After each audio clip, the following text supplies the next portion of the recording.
Ya comienza Nuestros Temas. Por Sama, el canal de la Universidad Nacional de San Juan.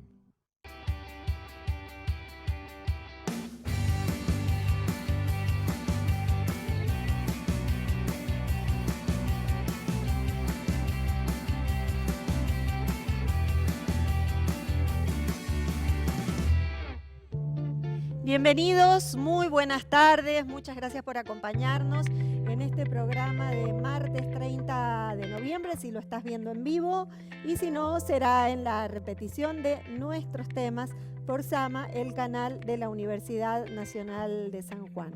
Hoy con un tema que la verdad no nos hubiera gustado tener que estar tocándolo durante todo el año, pero todo parece indicar que vamos a tener que seguir hablando de este tema, que es la crisis hídrica en la provincia de San Juan.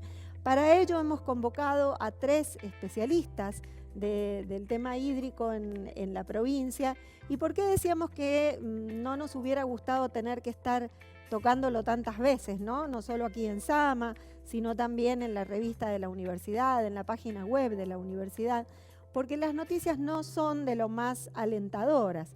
Es algo que venimos escuchando y repitiendo desde hace ya un tiempo bastante largo y la verdad que esto ya está como sobrepasando la preocupación normal, el tema de la falta de agua en la provincia. Voy a presentarles a quiénes son las personas que nos acompañan hoy. Está con nosotros el doctor Oscar Dolin, él es director del programa Gestión Integral de Cuencas Hidrográficas, Ingeniería Hidráulica y Ambiental, pero básicamente es un investigador desde hace mucho tiempo de este tema. ¿Cómo está, Oscar? Muy buenas tardes. Buenas tardes, Susana. También está Pedro Martín, él es presidente del Consejo Asesor de INTA. Vamos a contar un poquito, Pedro. Buenas tardes. Hola, buenas tardes. Muchas ¿Qué gracias es el por la Consejo invitación. Asesor? Vamos a explicar un poquito. Bueno. Y también está Bruno Grillo, un conocido de la casa de aquí de Sama. Bruno, además de ser un investigador de la universidad, también es director del Observatorio Ambiental. Muchas gracias a los 3 por estar aquí acompañándonos. Agradecemos el aporte a la distancia de Luis Jiménez, ¿no? Que estuvo también aportando para que pudiéramos hacer este programa hoy, pero no nos podía acompañar. Así es que, bueno, muchas gracias a los 3.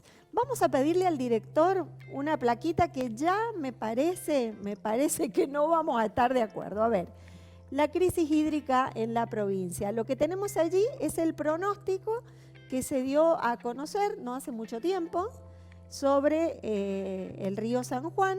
Se pronosticaban 450 hectómetros cúbicos entre octubre del 2021 y septiembre del 2022. Y para el río Jáchal, 120 hectómetros cúbicos. Y antes de pasar a la placa que sigue, le pregunto a mis invitados si están de acuerdo con este pronóstico.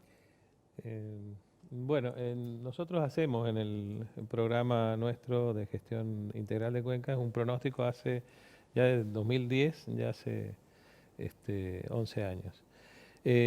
Lo hacemos con otra técnica a la que utiliza Hidráulica de la provincia, ¿no? Es una técnica que utiliza imágenes satelitales, áreas cubiertas de nieve, y es un modelo que con inteligencia artificial nos dice con bandas de confianza cuánto es lo que puede escurrir. Lo que hemos estado viendo, porque el modelo nuestro nos da una banda de confianza donde el promedio estaba en 430, 450 Peor de aún que hidráulica, este. un poco más bajo que pero la banda inferior está en 390 hectómetros cúbicos. Y lo que estamos viendo por cómo se ha ido desarrollando los caudales en octubre y en noviembre, que va siguiendo la franja inferior. Es decir, es mucho más probable hoy hablar de 390 hectómetros cúbicos que de 450. ¿no? Bien, Para o sea que año. si esto ya era grave, porque ahora sí pedimos la segunda placa, creo que ahí está la relación, ¿no? La demanda óptima para la provincia son 1.200 hectómetros cúbicos y ya estos 450 de la placa anterior alcanzaban para 1/3 de la demanda, pero parece que va a ser menos todavía entonces. Sí, ahí lo dejo a Pedro. Con esta afirmación, bueno, no estoy de acuerdo. Hemos repetido muchas veces, antes decíamos 2.000 hectómetros cúbicos como casi como que nos corresponden tener esos 2.000 porque era el módulo del río, pero nosotros desde el Consejo del INTA, y bueno, repitiendo tendencias de otros lugares que estos temas los manejan hace tiempo, estamos proponiendo regar por demanda, que no quiere decir lo que está diciendo ese enunciado. 2.200 hectómetros cúbicos. ¿Cuánto La sería? demanda hídrica es lo que un técnico calcula que un cultivo necesita durante el año. Ajá. Si ese número, que es absolutamente calculable y fácil de llegar, se acuerda entre todos los regantes y se multiplica por la superficie cultivada, nos daría la demanda hídrica que debemos reponer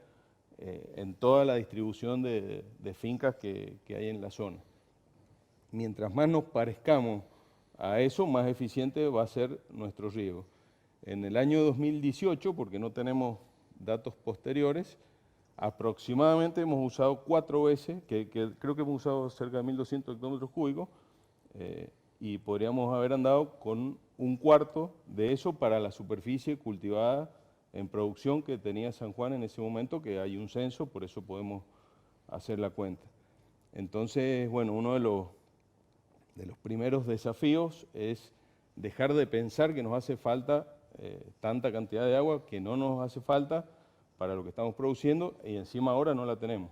Y si esto que estoy diciendo lo hubiéramos hecho hace 2 años, quizás hoy día de los 450 que vienen por el río podríamos tener, no sé, 300 o 400 almacenados que sí podríamos usar. En esta oportunidad. En esta oportunidad, claro. O sea, la foto de hoy día hay que tratar de verla analizando nuestra conducta de los últimos 3 años, por lo menos, o más de 3 años, y podríamos estar mucho mejor que lo mal que estamos y que vamos a estar, porque lo que nos ha pasado es que no vamos a tener el resto para adelante.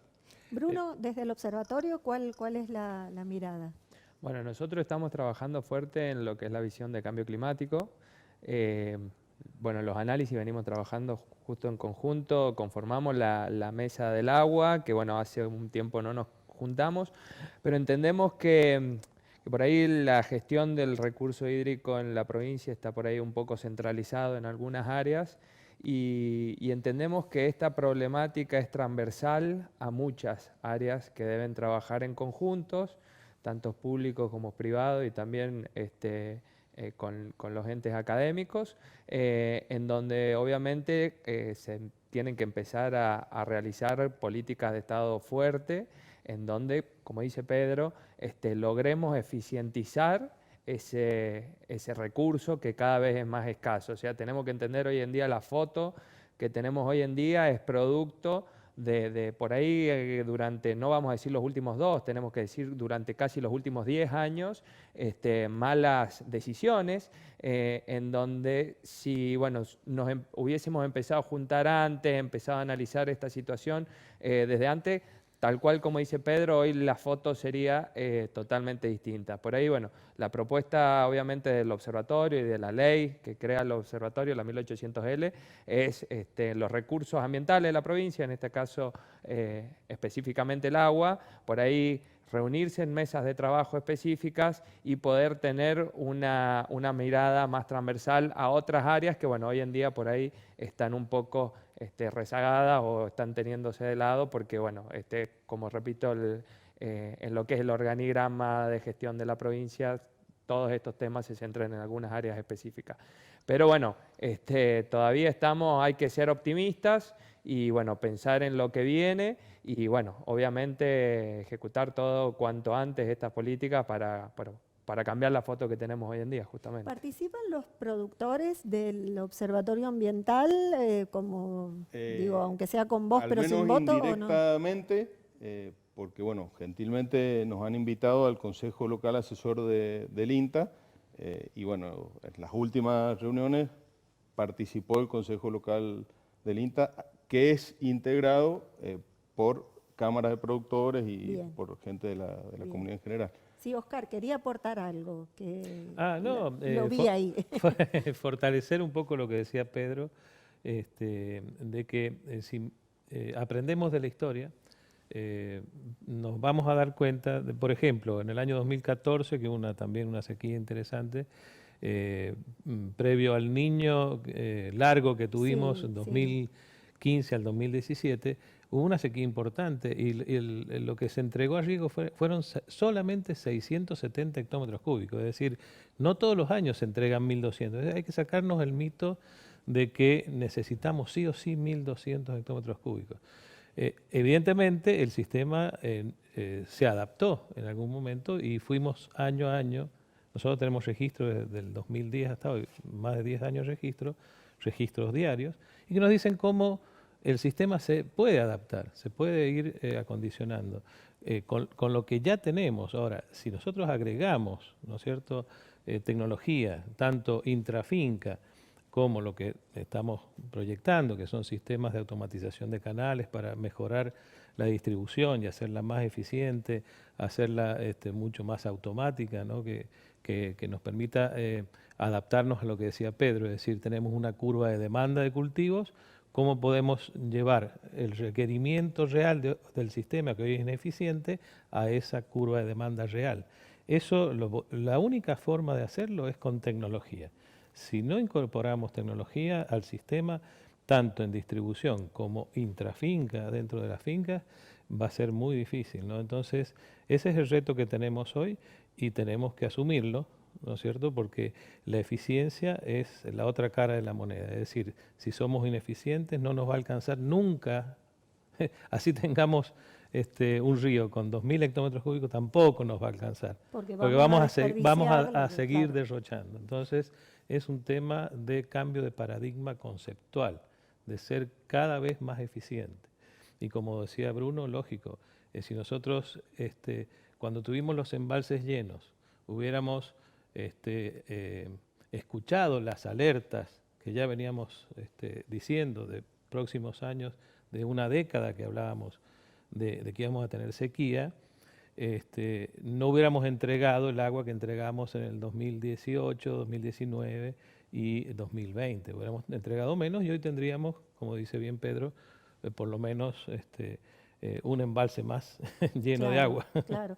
Ahora, Pedro, en el Consejo Asesor del INTA, corríjame si estoy equivocada, están representados productores de todos los sectores de San Juan, de todas las zonas geográficas, me refiero. Deberían estarlo si hacemos bien nuestro trabajo. Ajá. Los consejos, si me permitís cortito Sí, sí, describirlo, sí. los consejos de INTA están creados por la misma ley que crea el INTA y son ámbitos a donde se invita a participar a la comunidad interesada en cada nivel del INTA. Hay consejos de agencia, hay consejo regional, hay un consejo nacional y bueno, cada institución o cada partecita del INTA tiene su consejo local asesor. Una de las funciones primeras del consejo local asesor es velar porque participen y estén todos los que tienen que estar. Claro. Normalmente hay vaivenes y bueno, en épocas como esta, donde hay un tema de gran interés, como el que estamos tratando ahora, participan más. En este momento hay muchas cámaras de productores, no las quiero nombrar porque seguro me voy a olvidar algunas, pero bueno, hay de todos los rubros, horticultura, viñatero, etcétera. Hay representación de la comunidad científica, está bueno, la Universidad Nacional, está la Universidad Católica. Hay representaciones, bueno, de todos los distintos consejos de agencia. Por ejemplo, yo soy consejero de la agencia Posito y de la agencia Posito soy representante en el Consejo Local Asesor. Bien. Y bueno, o sea ahí que también hay de eso toda la refleja el sentir de los productores. Sí. Bien. Y los yo voy a hacer productores- una pequeña Sí. aclaración, disculpen que me extienda. Nosotros en casi todas las cosas estamos de acuerdo y empezamos a hablar del agua y normalmente hay bastantes desacuerdos. Entonces, desde que nos hemos dado cuenta de eso, hemos empezado a trabajar en por lo menos ver la misma realidad y hemos logrado hacer un documento que está consensuado con 6 puntos muy importantes y bueno, que ese papel refleja lo que el Consejo ha logrado consensuar, que es muchísimo trabajo que hay ahí en una hojita, 2 páginas de trabajo, de papel. Ahora, mucho de lo que yo te estoy diciendo es mi opinión y no representa a todos los del Consejo. Exacto. Lo que sí está bueno es que el Consejo es el lugar a donde me van a escuchar, voy a escuchar a los otros, voy a aprender, o sea, hay un intercambio y ahí hemos logrado construir esos 6 puntos de consenso que es muy importante. Últimamente hemos invitado, antes el representante del gobierno en el Consejo era el Ministerio de la Producción, y bueno, nos dimos cuenta que sería bueno que además participe la gente de hidráulica, entonces actualmente también son consejeros el director de hidráulica y el secretario del agua, que ¿Desde bueno, cuándo? desde las últimas 2 reuniones. Porque De yo hecho, tengo entendido, por información de Sí. consejeros anteriores, que se los había invitado con anterioridad y no asistían. es posible, pero bueno, miremos para adelante.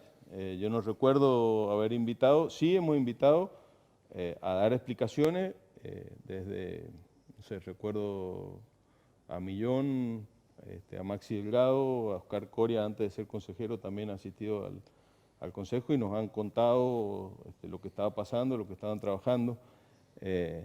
Ahora, como consejeros, que yo recuerdo, esta es la primera vez que hemos invitado porque teníamos la idea de que de todo el gobierno de la provincia podía ir un consejero y que de última le podíamos, para que el consejo no sea tan grande, le podíamos pedir a ese consejero que averigüe o se contacte con el resto de la gente. Por esas cosas de la vida, yo recuerdo haber estado en una reunión de consejo que creo que fue la última del año 2019, a la que me invitaron a participar como directora de prensa de la universidad y periodista del canal Sama, justamente para ir a poner a disposición el canal Sama como órgano de comunicación, no solo de este tema, sino de todos los temas que el INTA quisiera difundir. Y bueno, como estaba invitada, estuve asistiendo a la reunión, a toda la reunión, hasta que me tocó hablar. Maximiliano Batistela me dio la palabra. Y recuerdo que la queja, por eso me acuerdo bien, la queja de muchos consejeros en ese momento era: ¿cuándo va a venir hidráulica? Que lo estamos invitando y nunca viene. O sea, de primera mano recuerdo aquel episodio. Si bien no tenía noción en ese momento de lo importante que era, pero como usted dice, Pedro, o sea, está bueno mirar para adelante. Han habido, la verdad, todos los casos que yo recuerdo, gentilmente han asistido, incluso han escuchado cosas que no les querían, que no les gustaría mucho. Bien. Y se lo hemos podido transmitir. Lo que sí hay como un reclamo, hay un par de veces a donde no pudieron asistir, pero justificando, en una reunión que hicimos en Hachal, muy importante, porque fueron consejeros de todos los lugares y que hablamos mucho del agua. Bueno, no pudo asistir en ese momento el director porque había habido un problema muy serio en la usina de electrometalúrgica andina, y cuando iba saliendo para allá se desvió ahí y envió un representante que supo responder todo lo que decían, pero bueno, quedó como que no asistió. Como pero, que el director no fue. De parte mía, creo que está justificado el tema y la persona que asistió en representación del director respondió todo. Bueno, yo creo que ya estamos en tiempo para el corte, si el cálculo no me falla, pero les voy a dejar planteada una pregunta para el otro bloque, porque veo que aquí estamos de acuerdo, al menos ustedes están de acuerdo en que no se ha hecho un buen uso, sobre todo por un pronóstico equivocado acerca de la necesidad, sin importar quién se equivocó o quién no se equivocó.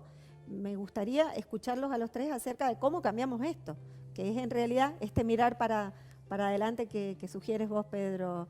Así es que bueno, vamos a una pausa y ya continuamos con nuestros temas.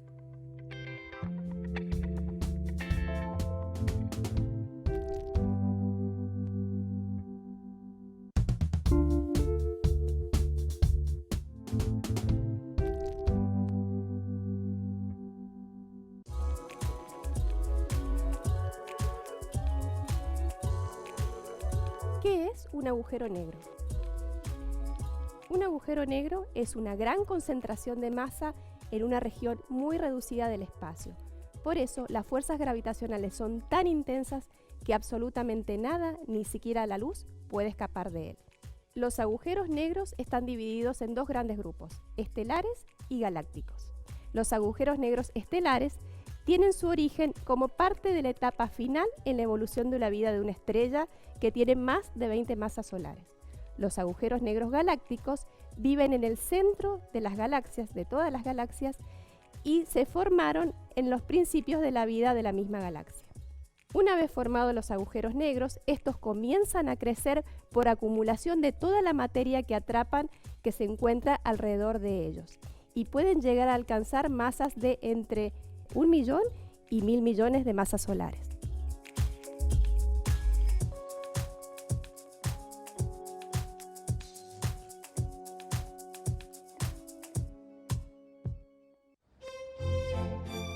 En Banco Nación sabemos que durante años renegamos diciéndoles: apague el celular, por favor. Disculpe, señorita, no se puede usar el celular. Con el celular afuera, ¿puede ser? Ahora que tienen BNA+, queremos que usen sus celulares. Transfieran a la que pagó y dijo: después dividimos. Carguen la SUBE y metan combinación tren, bondi, tren.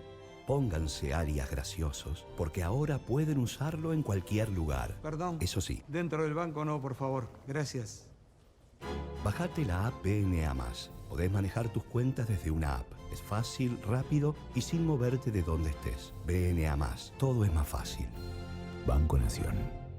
Seguimos viendo nuestros temas por Sama, el canal de la Universidad Nacional de San Juan. Seguimos, bueno, al menos nosotros parece que nos estamos poniendo de acuerdo, lo cual es un principio de solución. Yo quiero terminar con las plaquitas porque tienen algunos datos muy interesantes. Le pido al director esta que habla de los pozos, y ya vamos a hablar de los pozos en funcionamiento. Esto es un dato oficial que dice que hay 50 pozos en funcionamiento. Y uno escucha todo el tiempo pedidos de más pozos, pedidos de que arreglen los pozos que no están funcionando. Ya vamos a abordar ese tema. Vamos a la plaquita que sigue y allí están las propuestas, ¿no?, que se hicieron después de este pronóstico. Aumentar los días de corte, dice la primera. Yo me imagino que los productores no estarán muy contentos con esa propuesta. Recuperar entre 80 y 90 perforaciones, algunas de las cuales son del Estado y otras son privadas, y mejorar la infraestructura en canales y compuertas. Creo que en esta sí coincidimos todos en que hay mucho para mejorar en ese sentido. Algunas de estas cosas ya se están haciendo, tengo entendido, ya se está trabajando. Pero la pregunta que les dejé planteada antes de irnos al corte, a ver, ¿cómo hacemos?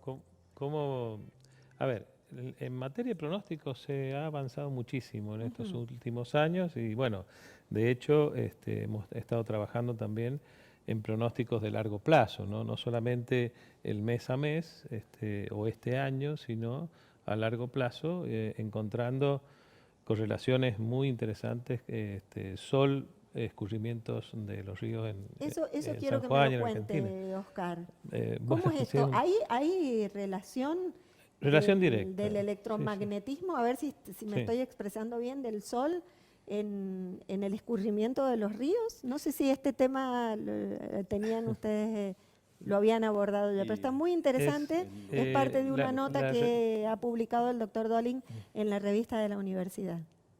La relación directa es básicamente entre la actividad solar que la Tierra la recibe a través de la radiación solar incidente y que lo que genera es la energía para evaporar el agua de los océanos y generar este vapor de agua y estos ríos atmosféricos que se llaman, Ajá. que son los que vienen y traen en forma de precipitación nibia el agua acá a San Juan. Es decir, nosotros recibimos justamente en forma casi directa o prácticamente directa la influencia de un río atmosférico que se genera en el Pacífico ecuatorial, da una vuelta por Australia y vuelve impacta en todo lo que es la costa chilena, pasa a la cordillera y deposita nieve. El tema es que cuando el sol está muy frío, ¿no? El océano se enfría y eso genera que se intensifique lo que se llama el anticiclón del Pacífico Sur.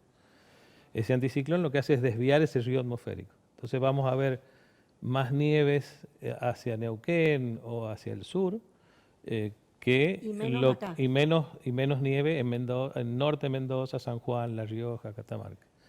Ese efecto lo hemos estudiado y en el último ciclo solar es prácticamente 1 a 1 la correlación de actividad solar con los escurrimientos en el río San Juan, en el río Grande, en lo que es la cuenca del río Tercero en Córdoba, y hay un impacto también en el río Paraná, es decir, esta sequía grande que está viviendo Brasil también tiene su origen en actividad solar, básicamente.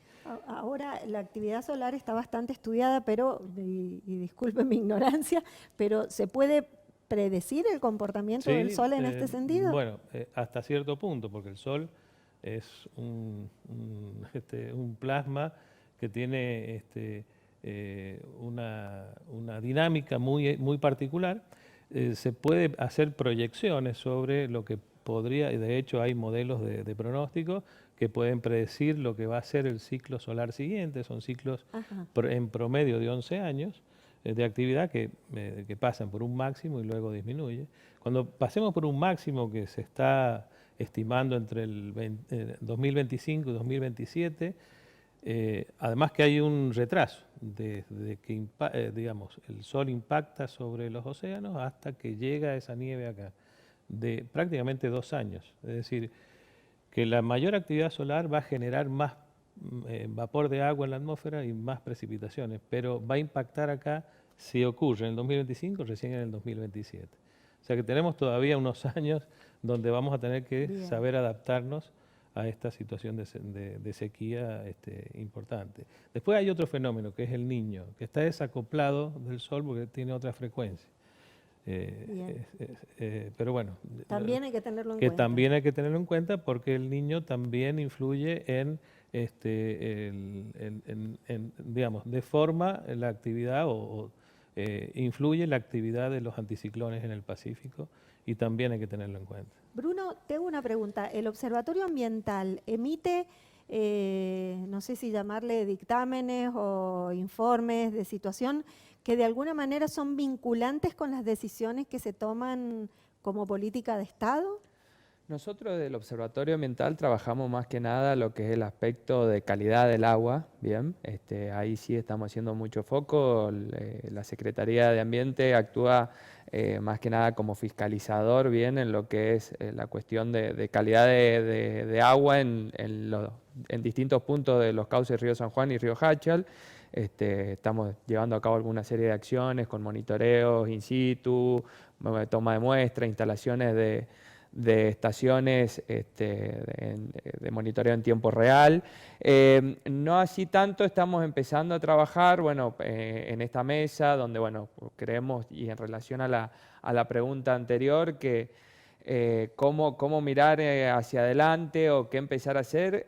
Por ahí parece muchas veces y se habla tanto de las grietas que existen en todos los ámbitos, y esta parecería que es otra temática que plantea otra grieta en donde, bueno, gente le echa la culpa a los productores, gente le echa la culpa a la minería, gente le echa la culpa al gobierno. Entendemos que las grietas en ningún tipo de ámbito son buenas. Si queremos solucionar un problema tenemos que actuar como sociedad y trabajar en conjunto de los distintos ámbitos y las distintas partes para obtener consensos. Creo que lo importante es obtener consensos. Pedro comentaba recién, ellos internamente obviamente realizan un trabajo interno donde hacen propuestas. Desde la Secretaría de Ambiente se emitió también a mediados del 2020, donde se le presentó al gobernador también una serie de puntos donde se tenían que tener en cuenta para trabajar al corto, mediano y largo plazo entre medidas estructurales y no estructurales. Y después lo que queda, obviamente, eso sería el puntapié inicial, ¿bien?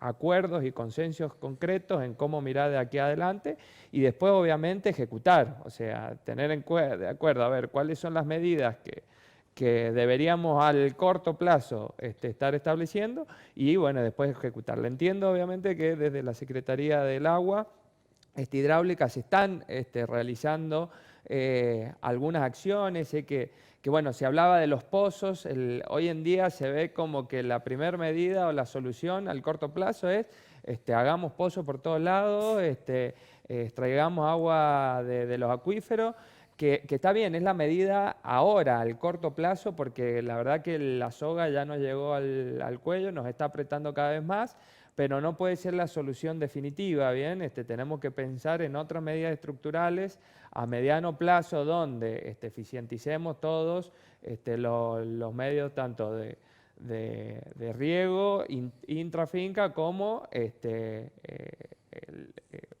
llevar cómo vamos a llevar el agua, la impermeabilización de los canales, arreglar todo tipo de compuerta, tecnificación antes de la finca, intrafinca, entre tantas otras cuestiones. Pero bueno, creo que lo principal es podernos sentar, dialogar entre todos los ámbitos, que todas las opiniones sean tenidas en cuenta y en base a eso generar consensos, que es lo que, bueno, generan, porque por ahí los regantes van a tener su opinión y que obviamente opinan con el bolsillo, con su rentabilidad y con sus necesidades. Después del gobierno que existen otras realidades totalmente distintas a las que uno puede imaginar, falta de recursos, ya sea humanos como económicos o que se destinen recursos a unas cuestiones y no a otras. Así que bueno, obviamente estas cuestiones creo que en lo personal el hincapié o lo que hay que hacer vista es en eso. Y después, bueno, desde el observatorio sí estamos trabajando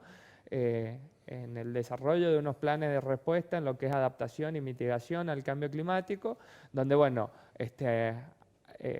además hay un montón de otras aristas que también hay que ver, porque además, bueno, de la actividad solar, bien como expresaba Oscar, también hay otra relación con el cambio climático, el calentamiento global, el aumento de la temperatura media, que también influye directa o indirectamente a la realidad que estamos viviendo hoy en día y donde también hay que hacer foco en otras cuestiones concretas para tratar de mitigar esta problemática. ¿Le consultaron al observatorio antes de tomar una decisión con el tema veranadas o no es injerencia del observatorio? En la parte de veranadas hay otra área de la Secretaría.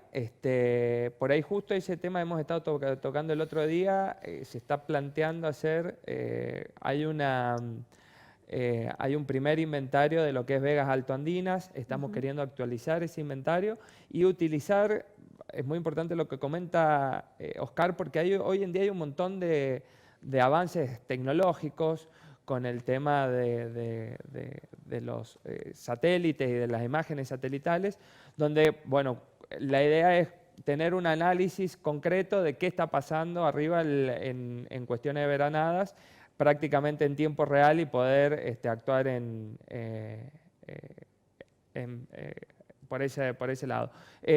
Nosotros estamos empezando a trabajar, no nos consultaron porque bueno, actualmente no tenemos datos concretos, más allá de algún informe que sí se realizó en el ámbito que se solicitó desde la Secretaría de Ambiente a la universidad, en este primer inventario de vegas altoandinas, pero bueno, estamos con el objetivo de poder actualizar el inventario a la brevedad y trabajar en tema de alertas tempranas en relación a veranadas. Fue un poco, al menos a mí en lo personal, me sorprendió la decisión del gobierno de primero suspender las veranadas y luego otorgar, no tengo presentes los números, pero bueno, se otorgó un cupo para que los productores chilenos, vamos a explicar un poquito qué son las veranadas, ¿no? Es el paso de los productores chilenos con su ganado que vienen a pastar aquí al lado argentino, obviamente pagando un canon, ¿no? Bueno, no se permitió la cantidad de cabezas que se estaba permitiendo, pero sí se permitió cuando en principio se había dicho que no iba a haber veranadas este año. Pero bueno, eso sería tema de otro debate. Le voy a pedir al director esa torta de distribución del uso del agua en San Juan, y me parece que tampoco vamos a estar muy de acuerdo con el gráfico. A ver si lo tiene por allí. Bueno, ahí está. A ver qué dicen ustedes. Según este uso del agua en San Juan, es de Conagua 2013, dice ahí abajo la referencia. Dice que para, bueno, el mayor porcentaje, ahí todo eso celeste, es uso agrícola, minero el 3,49%, la población el 1,88%, uso industrial 1,40% y después están en menos de 1, uso recreativo, medicinal, pecuario, piscícola, hidroenergético. Y según este gráfico, el uso agrícola se lleva el 93,10% de esta torta. A ver, Oscar, se sale de la vaina, Oscar. En principio, claro, está en base a lo mejor a datos de un solo año que se entregó 1.400 hectómetros cúbicos. Solo tomamos una década para poder sacar esos cuadros, ¿no? Bien. Pero la relación es así, se no, lleva la no, mayor parte cuando del uno uso agrícola. saca... que hay uno que es variable, Claro. y otro que son fijos. Entonces, Ajá. cuando hay más, Claro. se achican y se agrandan. Bien. Cuando hay menos, cambian. Claro, por ejemplo, el uso agrícola en la última década, del 2010 al 2020, tomamos ese periodo, es el 78%, ¿no? Ajá. Y tampoco es en hectómetros cúbicos 1.400, es 890 hectómetros cúbicos, Bien, ¿no? Entonces bien, mucho menos. cambia. Ahora, y el tema poblacional también está en el orden en promedio del 4%, ¿no? Lo que sí hay que aclarar un poco el tema del uso hidroenergético, porque que está en cero, y está bien que está en cero, porque la gente por ahí no entiende que el agua pasa por las máquinas y vuelve Claro, al sistema. claro. Es decir, no se gasta, no se consume. Se llama uso no consumtivo, es decir, no se consume ese agua. Por eso es que está bien que el uso hidroenergético es cero. Ahora, y los demás, bueno, sí, aproximadamente están bien. Pero bueno, quería hacer esa aclaración. Y año a año, lo que es, como dice bien Pedro, es dinámico. Es decir, dependiendo de la oferta, es lo que se puede entregar, porque no se puede entregar tampoco más allá de lo que se tiene, ¿no es cierto? Lo que se tiene disponible, tanto almacenado como... Yo no como me lo sé que los viene. datos de memoria, pero supongo que ahí está hablando del agua que distribuye del río, aguas abajo, Exacto. en el Sí, sistema. Sí, sí, así es. Tenemos que empezar a considerar el agua subterránea como parte del mismo recurso, porque todo el agua subterránea durante miles de años, en algunos casos no sé, 10.000 años o en otros menos, ha estado acumulándose del río, y desde que nosotros estamos acá reteniendo el agua y desviándola hacia otros lados, va a cambiar.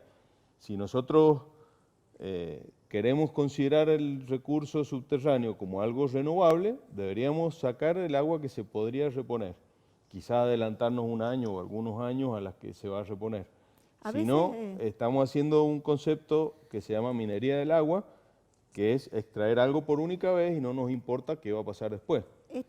Lo hablábamos, creo, Oscar, y creo que con Pedro también el otro día, porque por ahí uno escucha opiniones, usemos el agua subterránea, usemos, como si el agua subterránea viniera, no sé, en una nave espacial de otro planeta, y es la misma agua. Es La el verdad mismo que- agua del río San Juan que necesitamos que se infiltre para que recargue los acuíferos. Exacto. Pero lo que bien dice Pedro es, empecemos a hablar de uso conjunto, de un uso conjunto y de optimizar ese sistema de recarga, porque si no, va a pasar lo que decía bien él, de que vamos a extraer, y ojo, que si extraemos de más de 100 metros de profundidad, estamos extrayendo agua de origen milenario, es decir, si nosotros tomáramos una muestra y le sacáramos la edad que tiene, nos sorprenderíamos de que estamos consumiendo agua de que tiene 1.000 o 10.000 años, a lo mejor si ya no fuimos a 300 metros de profundidad. Entonces hay que tener mucho cuidado con eso, porque ese agua no se recarga fácil.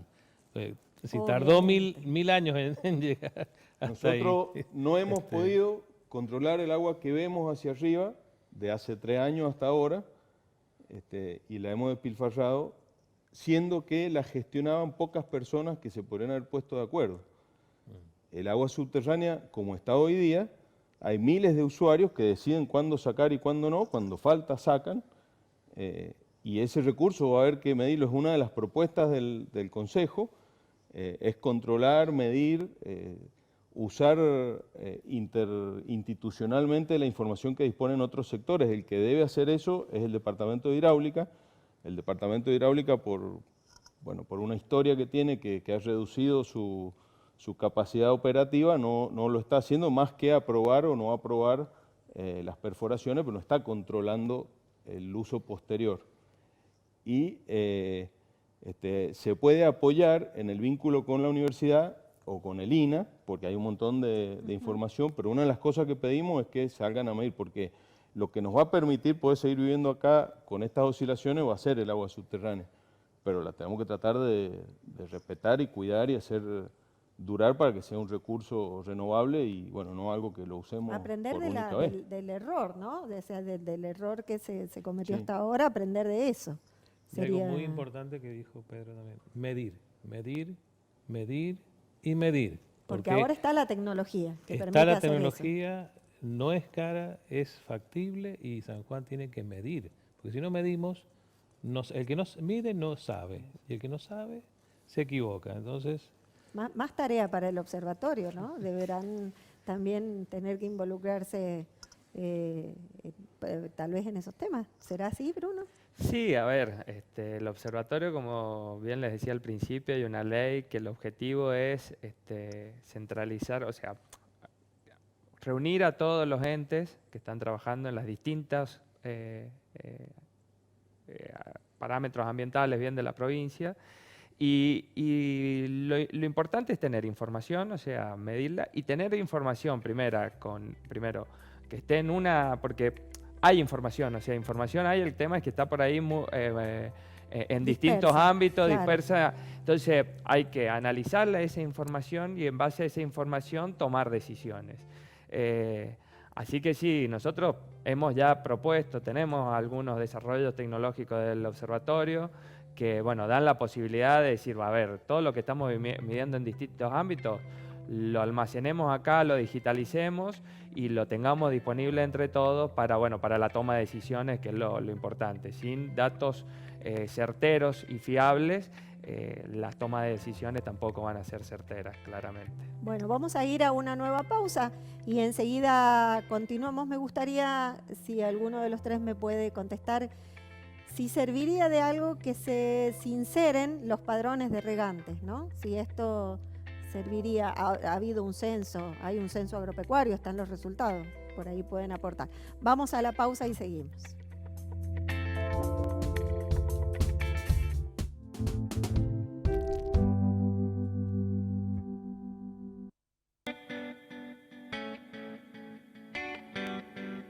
¿Sabías que en la Universidad Nacional de San Juan se dictan los talleres de estrategias de estudio?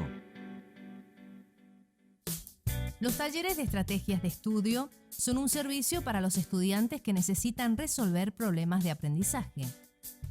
Estos talleres tienen como objetivo evitar el desencuentro entre alumno, docente y contenido. Se intenta detectar las falencias pedagógicas o psicológicas y analizar las causas para lograr superarlas. En esta orientación, se brindan técnicas de estudio para aprender a jerarquizar, elaborar textos significativos, realizar mapas conceptuales, organizar los tiempos y cómo afrontar un examen final. Estos talleres están destinados para los estudiantes de cualquier año de todas las carreras que se cursan en la Universidad Nacional de San Juan. Si te interesa asistir a los talleres de estrategias de estudio, acércate a la Dirección de Psicología y Psicopedagogía, ubicada en la Facultad de Ingeniería por Avenida Libertador General San Martín, 1109 Oeste. O comunicate al 421-1700, interno 407.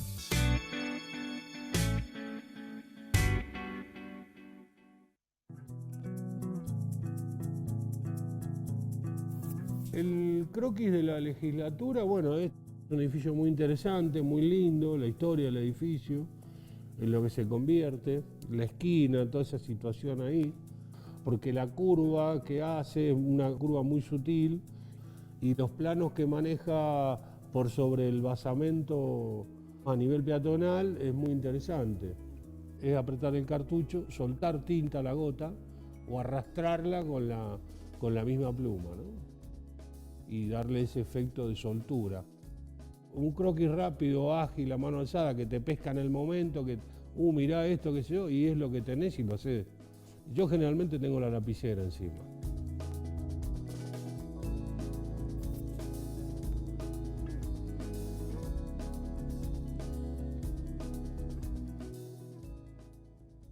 Seguimos viendo nuestros temas. Por Sama, el canal de la Universidad Nacional de San Juan.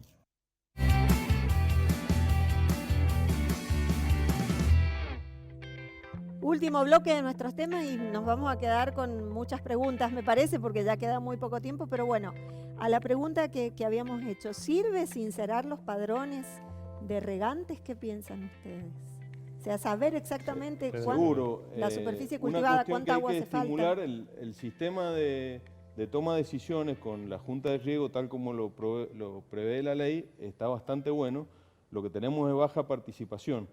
Entonces, todas las medidas que promuevan que el regante que efectivamente tiene el agua participe y tenga más valor en las decisiones, va a ser positivo. ¿Y por qué no participan los regantes? ¿Cuál es el problema? No sé, posiblemente cuestiones culturales. Uno de los quiebres que se está viendo en este momento es que el regante se tira para atrás y se queda reclamando a ver cuándo viene. Y cuando uno le pregunta cuándo fueron las elecciones en tu ramo, lo más probable es que no tenga idea cuándo fueron y si es que conoce a las autoridades. Ahora está habiendo un pequeño movimiento porque es un tema que nos está importando muchísimo, pero bueno, hay que promover eso, realmente no sé decirle por qué en cada caso, pero es nuestra realidad. ¿Y esta tarea quién la tiene que hacer? Hidráulica.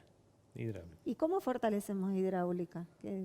¿Es político? ¿Es técnica? ¿Las decisiones? ¿Por dónde pasan? No, yo entiendo que hidráulica necesita más personal, ¿no? Porque básicamente la mayoría, hidráulica es la autoridad de aplicación de la ley de aguas y que tiene a su cargo una serie de actividades y de controles y de mediciones y de estudios que debe hacer, pero no solamente del riego, ¿no? Estamos hablando de hidrología, estamos hablando de crecidas, de inundaciones, estamos hablando de una cantidad de actividades que tiene que hacer hidráulica y que le competen a ella. Y yo lo que veo que en hidráulica hay pocos profesionales, hay poco personal, tienen pocas herramientas y por lo tanto yo lo que entiendo es de que un fortalecimiento concreto, eso ya es una decisión política fuerte, claro, de fortalecer hidráulica de la provincia, que es la autoridad de aplicación de la ley de aguas, es fundamental, es fundamental. ¿Será que también hay que remozar un poco la ley de aguas, actualizarla? Yo en particular pienso que si cumpliéramos la ley actual y nos esforzáramos, necesitaríamos cambiarle muy poquitas cosas para una buena gestión. Quizás hay cosas que se podrían cambiar, pero si no tenemos consenso en cosas mucho menores, ponernos a debatir una ley creyendo que con una nueva ley nos vamos a comportar mejor si no estamos aplicando correctamente la que tenemos, y está bastante bien hecha, aunque sí hay algunas cositas que se pueden modernizar y mejorar, pero primero tendríamos que trabajar como comunidad en estar de acuerdo en esas cosas. Seguramente no debe contemplar muchas cosas referidas al uso de tecnología. Sí, ¿De qué año es la ley? Por ejemplo, no de habían diques. Claro, si tenemos una política de distribuir todo el agua que viene por el río, podríamos decir lo que estamos haciendo ahora está perfecto porque todo el agua que viene la gastamos. Podríamos decir, tenemos una política de 3, 5 años y acumular y desembalsar con algún criterio que concordemos. Eso no está previsto. De hecho, el sistema hídrico es dinámico, no es estático. Como bien dice Pedro, antes no teníamos diques antes. Teníamos solamente el partidor San Emiliano, o sea, el dique Ignacio La Rosa, el partidor San Emiliano.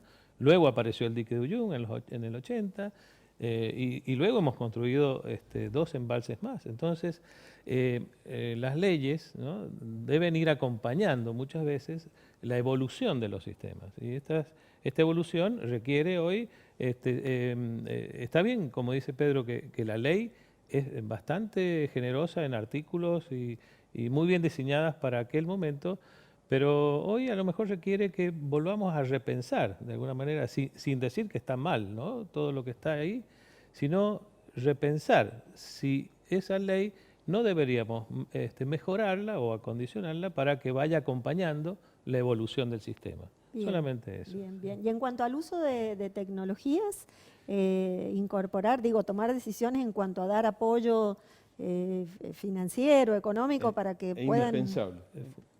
¿Existe eso en este momento o no existe? Sí, hay y va a haber más y quizás todavía necesitemos más de lo que va a haber.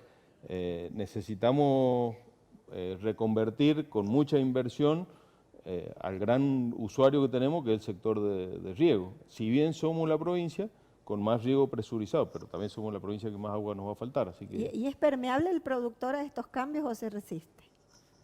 yo creo que no son todos iguales los productores y bueno, en situaciones como esta nos va a encolumnar la necesidad, así que espero además que cambiemos rápido y que no haya tanto costo de no reaccionar a tiempo. Le hago una pregunta, Pedro. ¿Se observa cómo es la presencia de las mujeres en los consejos? Es bastante, cada vez más. Estamos peligrando nosotros de seguir ahí. No, son bastante integrados. Pues no sé si no son mayoría ahora en este momento, pero si no, estamos muy cerca. Bien. Y bien. levantan la voz bastante también. Está muy bueno eso. Bruno, ¿y el observatorio podrá aportar alguna tarea de comunicación o educación o difusión de la problemática? Totalmente, totalmente.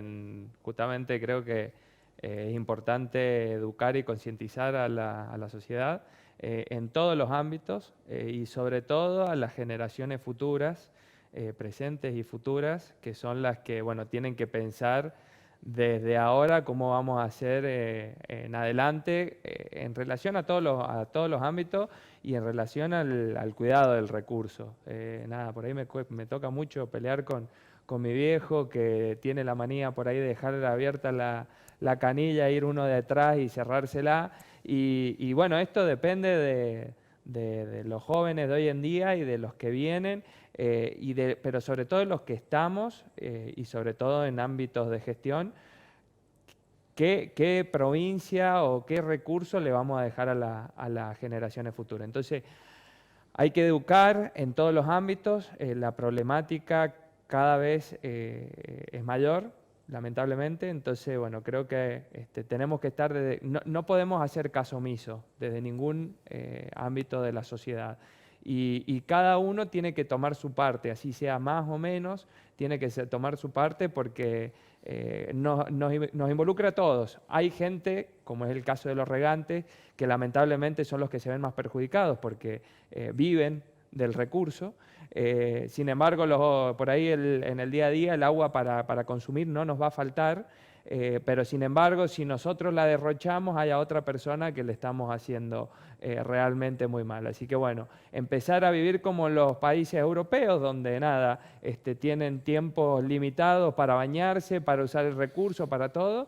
Si no tomamos hoy cartas sobre el asunto como se debe, vamos a tender a un concepto como es el europeo, en donde ya están acostumbrados a vivir con escasísimos recursos hídricos y sin embargo muchos de ellos son potencias mundiales y producen y todo, y sin embargo nosotros con el doble o el triple o hasta más agua que ellos, nos cuesta solucionar algunas cuestiones concretas. Ya lo dijo Pedro, ya lo dijo Oscar, podríamos hoy en día estar muchísimo más tranquilos con la cantidad del recurso que tenemos hoy en día, sin embargo tenemos que poner sobre la mesa todas estas cuestiones que estamos charlando acá. Bien, y vamos a seguir hablando del tema, ¿no? Porque es lo que decíamos, Sí. como que pareciera que nunca alcanza, que nunca es suficiente, que hay que seguir hablando ¿Puedo del hacer una tema. observación a lo que dice Sí, Bruno? sí, por supuesto. En el Consejo nos hemos dado cuenta, en el Consejo participan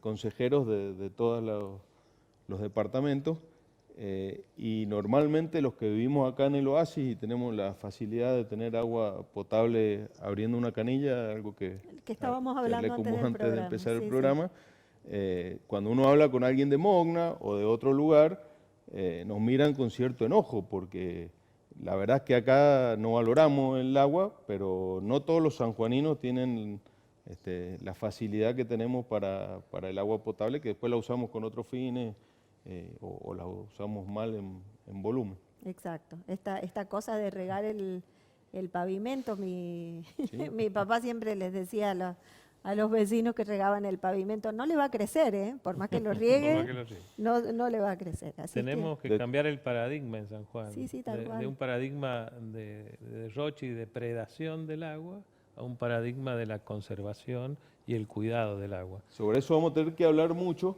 perdón que te interrumpa, porque no nos va a faltar el agua potable. Vamos, al menos los que ya estamos acostumbrados acá a En tener casa agua seguimos potable, teniendo vamos a agua. seguir teniendo, porque la ley garantiza como primer uso el agua para consumo humano, y todavía el agua que se usa para consumo humano es muy poco en porcentaje. Entonces, para la población en general, que bueno, a veces, yo he escuchado varias veces, ¿cuándo nos va a llegar a nosotros? Eso, no, estamos muy lejos de que nos falte agua potable, pero eso no quiere decir que no tengamos que cuidarla, Que tenemos seguir que cambiar ya derrochando. nuestros hábitos para Dejando para la mejorar manguera puesta con toda eso. la noche Sí, o regar a mano. exacto, esto del pantano, que nos encanta ver el pasto empantanado. Eso ya no va más. Exacto. No debería ir más. cambiarlo. Sí, sí, sí, totalmente. Bueno, yo les agradezco muchísimo. Me quedan un montón de cosas que me gustaría seguir hablando y desde ya les anticipo que este tema del uso del agua va a seguir siendo. Vamos a empezar por cambiar si vamos a cambiar el paradigma, vamos a sacar la palabra crisis, ¿no? Y nos vamos a mentalizar que lo que tenemos que hablar es de un uso óptimo del recurso en la provincia. Dejemos de pensar en crisis, cambiemos la mirada, lo cual no quiere decir que la crisis no exista, pero sí vayamos cambiando al poner lo mejor de la parte de cada uno para que esto mejore. Oscar, Pedro, Bruno, muchísimas gracias a los tres, en ustedes, a las instituciones y a los organismos que representan. Y bueno, desde antemano convocarlos para que el año que viene sigamos hablando de este tema. Muchas gracias. Muchas gracias, Susana. Bueno, nos despedimos aquí de nuestros temas y nos volvemos a encontrar el martes de la semana que viene a las 14. Muchas gracias.